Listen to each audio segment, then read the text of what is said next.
Radio Sucesos 101.7 FM presenta su noticiero Sucesos, un periodismo libre para una democracia plena. Los hechos y las opiniones de los sucesos que marcan nuestro tiempo.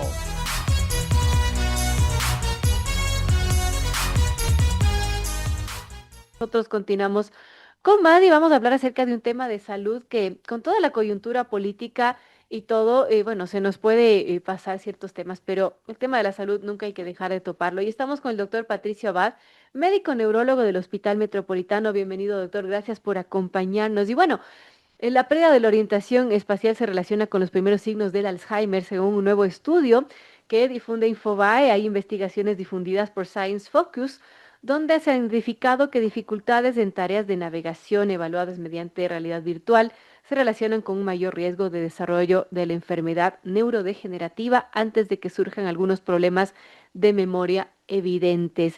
Y bueno, las dificultades para orientarse en el espacio podrían anticipar el riesgo de desarrollar justamente Alzheimer mucho antes de que aparezcan incluso los primeros problemas de memoria, según esta publicación reciente que hace Science Advance y difundido por Science Focus, que es una revista especializada. Investigadores han identificado que las personas que perciben un deterioro en sus capacidades cognitivas, aunque aún no muestran resultados anómalos en pruebas clínicas convencionales, presentan errores notables en tareas de navegación espacial. Mediante estos hallazgos se han abierto nuevas vías y nuevas estrategias para la detección temprana del Alzheimer en un contexto en que las intervenciones pueden resultar más eficaces. ¿Qué nos dicen estos nuevos estudios? ¿Cómo detectar tempranamente esta terrible enfermedad neurodegenerativa? Y bueno, ¿cómo distinguir, por ejemplo, entre quizás síntomas que pueden ser algo común, algo temporal, olvidos normales, por ejemplo, o ya signos que nos pueden encender las alarmas de que algo puede estar mal? Bienvenido, doctor Patricio Abad, gracias por acompañarnos y bueno, le escuchamos. Muchas gracias, Verónica, y gracias a Radio Sucesos por la opción de dirigirme a la ciudadanía. Es un punto súper importante. La gente dice, me olvido cosas. Pues sí, todos nos olvidamos cosas. ¿Dónde dejé el celular? Ahora que está tan de moda. Tuve una llamada y no la recuerdo. Tenía que ir a sacar algo de la cocina y no recuerdo. Son olvidos que creo que pasan en gran parte de la población y no necesariamente son signos de alarma. Cuando estos olvidos se vuelven ya mucho más persistentes, cuando la gente nota que su entorno familiar se preocupa por estos olvidos y empiezan a sonar un poco de alarmas. Claro. Y has mencionado algo súper importante que es la desorientación espacial. O sea, yo recuerdo en un caso clínico no hace mucho tiempo una persona que llega a uno de los centros comerciales de la ciudad y le dice a su esposo, oye, ¿qué es esto? El señor se queda muy preocupado, al menos dice, ¿cómo que qué es esto? Estamos en tal centro comercial, esto se llama así, estamos subiendo las gradas porque nos dirigimos al supermercado. No, yo no he estado aquí. Esos sí son signos ya de De mayor alarma. peso, ¿no es cierto? Número uno. Número dos, que la gente se vuelva muy repetitiva, es decir, ¿dónde dejaste el libro? Pero te dije que el libro lo había dejado allá, pero se repite de nuevo 5, 6, 7 veces la misma pregunta. Entonces, esta repetición también ya son signos de alarma más importantes. Y quizá uno de los claves también son los cambios en el comportamiento, o sea, cómo era esa persona y hoy es diferente. Dice, ¿sabes qué? Ya la tía ya no es la misma persona que salía a jugar cartas con todas sus amigas, ya no quiere ir, se ha vuelto muy desinteresada, apática, ya no es la misma persona, no comparte momentos. Cuando estamos entre familia, ha dejado de hablar muchísimo y la gente dice, ¿y por qué deja de hablar usted?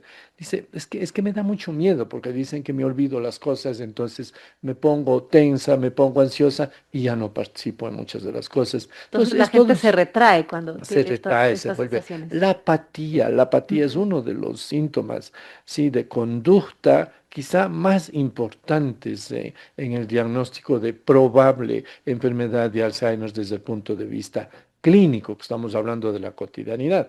Porque tú sabes muy bien que hoy podemos tener un diagnóstico de Alzheimer 15 o 20 años antes de Wow. que comience la enfermedad a través de ciertas tecnologías, como puede ser la identificación de algunos marcadores en la Ujú. sangre de ciertas proteínas anormales o exámenes de imagen en los cuales ya podemos identificar en el cerebro a través de una tomografía por emisión de positrones, por ejemplo, que ya sabemos, decimos, sí, tú vas a tener Alzheimer de aquí a 15 o 20 Wow. años. Ahora, ¿qué exámenes se están haciendo? ¿Cómo ha avanzado la tecnología en esto de la detección temprana, doctor Abad? Y bueno, también el tema genético es un tema que nos puede alarmar. Por ejemplo, si un familiar nuestro cercano, padres, tienen Alzheimer, puede ser un indicador que nosotros podríamos tenerlo. Sí, sin ninguna duda, las imágenes, como estoy mencionando, pueden ayudar. Ahora, obviamente no hacemos de rutina imágenes en personas que están en una edad en la que no hay mayor riesgo para Alzheimer. Comencemos diciendo que si llegas a los 80 años tendrás un 20 a 25% de chance de tener Alzheimer.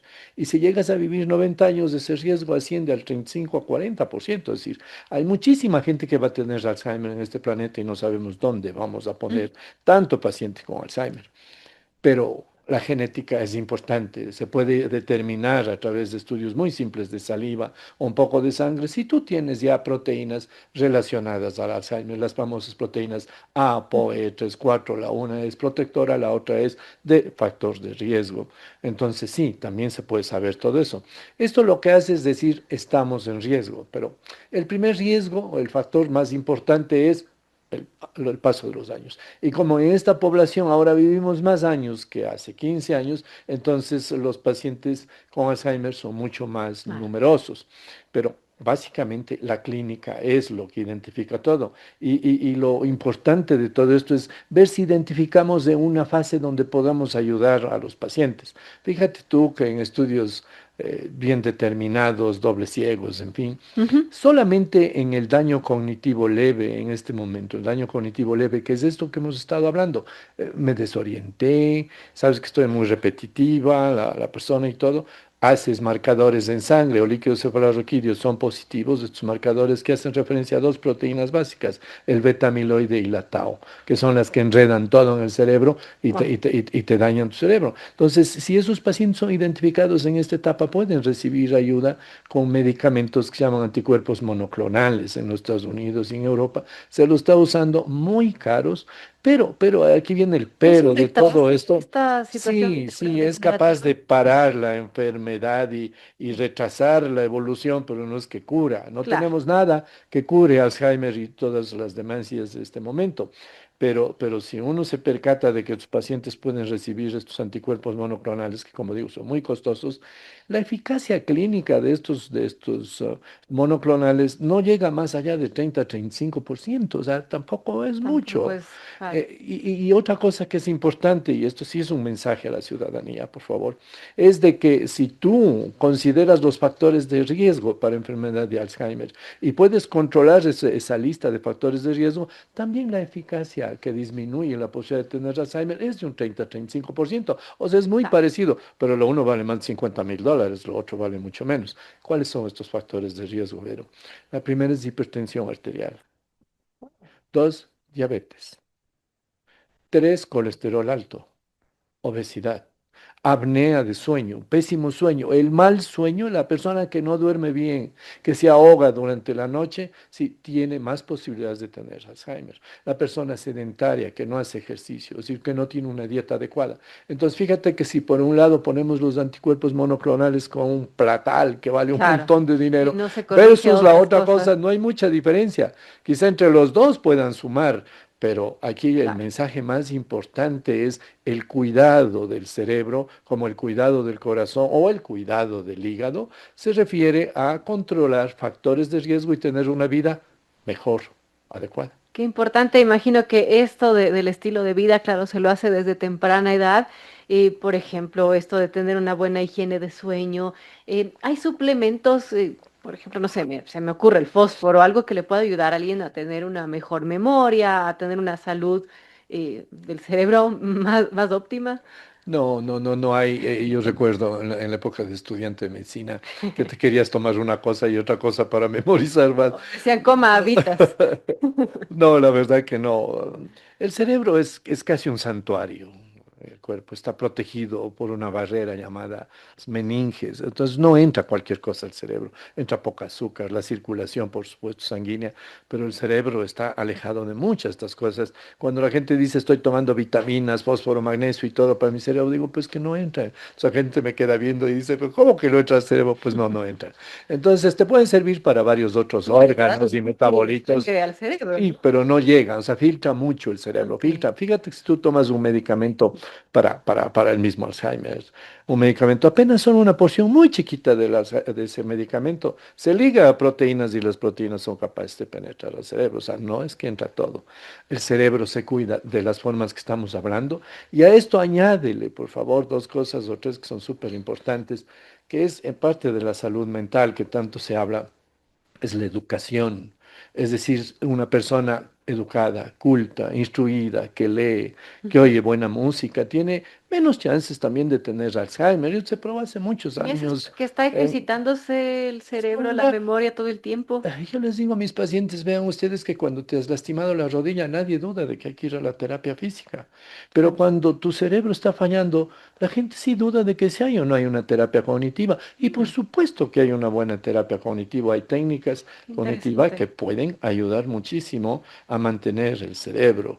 Pero es eso, los estudios ya son estudios de muchísimo tiempo Doctor, que estudiar un demostraron. idioma a edad Idiomas, avanzada incluso. lecturas. Claro, mira, el estudio clásico fue el estudio de las monjitas en Boston hace más de 30 Ujú. años, las monjas de Boston College, que eran gente de mucha rengambre intelectual. Ellas tuvieron menos Alzheimer que la población con la que compararon. ¿Con qué población compararon? Esto es también un poco difícil de entender, Claro, pero compararon con latinos y gente afroamericana. Pues ellos tuvieron mucho más Alzheimer que las super monjitas intelectuales de Boston College. Entonces eso qué demostró que interesante. efectivamente así es. Bueno, importante esto, tomarlo en cuenta, cuidar nuestra salud, tener un estilo de vida, porque vemos que estos factores de riesgo que dan paso al Alzheimer eventualmente a futuro son justamente la diabetes, la hipertensión y bueno, eso da paso a muchas enfermedades, ¿no? No solamente esta situación neurodegenerativa del cerebro. Así que gracias, doctor Patricio Abad, médico neurólogo del Hospital Metropolitano. Hemos hablado del Alzheimer, signos de alarma, primeros signos tempranos que tenemos que tomar en cuenta y bueno, algún mensaje final para nuestros amigos oyentes.